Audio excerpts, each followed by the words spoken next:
We're going to take a look at some title news here. We're going to talk about the Vermont process, some mechanics lien scams, some suggestions from law enforcement on how to make sure you get a clear title.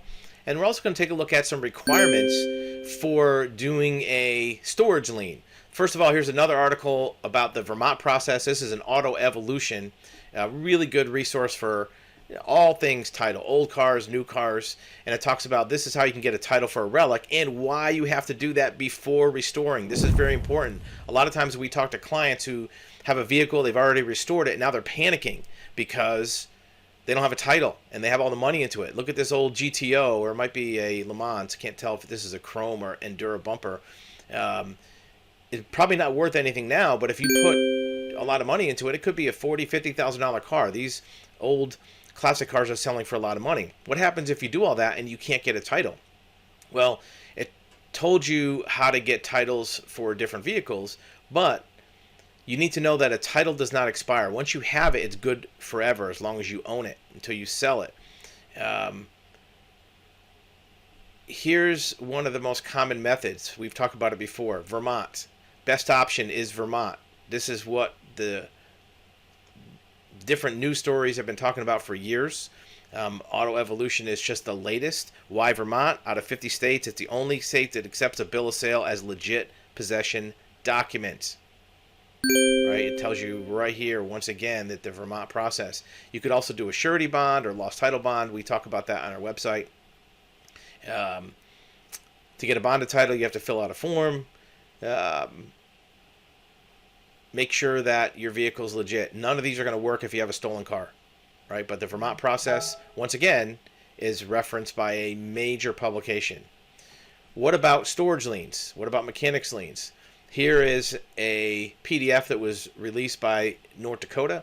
Talks about, I own a storage facility that provides storage to the general public. Customer has abandoned their vehicle, will not pay the bill. Can I sell the vehicle? Yes, but first obtain a title in the name of the storage facility. Let's come back to that in a minute. I own a repair facility and I want to sell the vehicle. Can I sell the vehicle? Yes, but first you must properly obtain a title in the name of the repair facility. Why is this important to you, even if you don't have a repair facility? Well, guess what? If you buy a vehicle from a repair place, from a storage unit place, and they don't give you a title, then you're out of luck because you can't do this. You can't go through the process of getting a title if you're not the storage facility or garage mechanic with an established place of business, right? And you have to go through a lot of steps. Request for information, certified letter. You have to do a bunch of things. If you are not the storage facility business license or the repair shop, you can't do this and you're out of luck. Then you might have to do bonded title or some other method. What about fraud? Well, here's an example of fraud. In New Jersey, 9 people were using fake documents and fake identification to purchase vehicles worth over $1 million from many dealerships, and they were shipping them out of the country. And some of them got out of the country.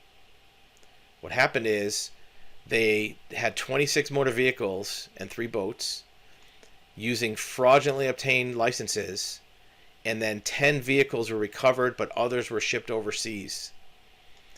This is a very common method that scammers use to get vehicles using fraudulent means. So make sure that if you're buying a vehicle, you're not buying one that has fraudulent documents.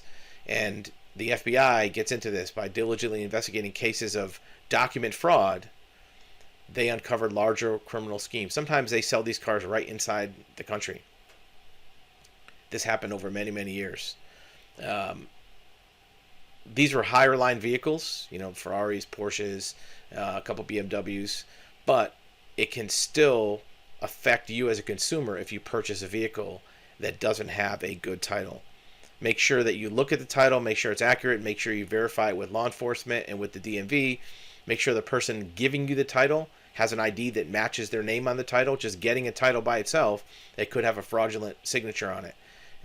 But titles are very, very important. If you have a car, you have the keys, it's in your possession, none of that matters unless you have the physical paperwork that backs it up and documentation.